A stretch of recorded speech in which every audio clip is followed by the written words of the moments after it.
ভরা গঙ্গায় স্নান করতে গিয়ে তলিয়ে গেল 15 বছর বয়সী এক কিশোর। শনিবার দুপুরে ঘটনায় রীতিমতো চাঞ্চল্যের সৃষ্টি হয়েছে মুর্শিদাবাদের শামশেরগঞ্জ থানার লোহারপুর গঙ্গা ঘাটে। তলিয়ে যাওয়া ওই কিশোরের নাম এজাজ শেখ। তার বাড়ি শামশেরগঞ্জের সাহেবনগর গ্রামে। ওই কিশোরের গঙ্গায় তলিয়ে যাওয়ার পরে কার্যত গঙ্গার ধারে ভিড় জমিয়েছেন মানুষ। ঘটনাস্থলে পৌঁছেছে শামশেরগঞ্জ থানার পুলিশ। খবর দেওয়া হয়েছে ডুবুরি টিমকে।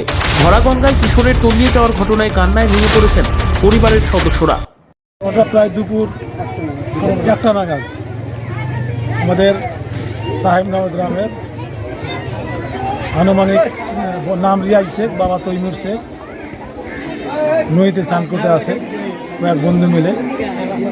তার মধ্যেই আমাদের নদীর গভীরতা যেহেতু অনেক, প্রায় 30-40 ফুট, নামা মাত্রই তলিয়ে যায়।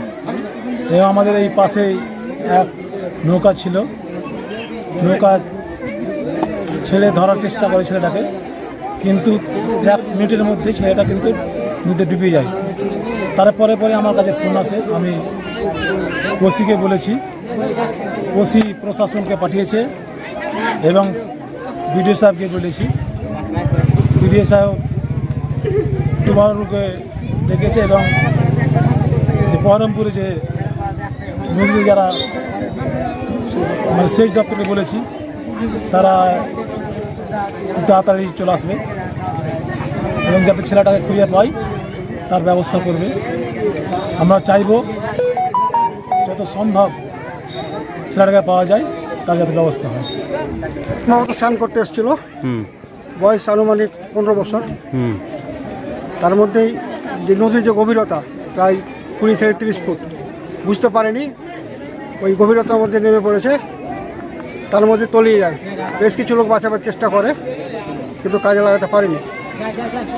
একজন নৌকা নিয়ে পিছনে ছুটেছিল, হাতটা দেখাচ্ছিল, হাতটা ধরতে গিয়ে এই 1 সেকেন্ডের মধ্যে আবার তলিয়ে গেল। ডুবুরি দলকে খবর দেওয়া হয়েছে? বিডিও সাহেবকে বলা হয়েছে, বিডিও সাহেব বলেছেন যে ডুবুরি আসছেন। বয়স কীরকম হবে ছেলেটা? বয়স আনুমানিক 15 বছর প্লাস।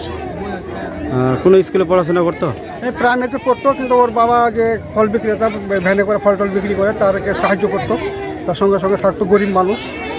তার সংসারে প্রায় 10 থেকে 12 জন সদস্য রয়েছেন। ওখান থেকে জীবন জীবিকা করতো, ওনার অনেক সহযোগিতা থাকতো। তার মধ্যে কী নাম ছিল ছেলেটার? ছেলেটার নাম এজাজ শেখ।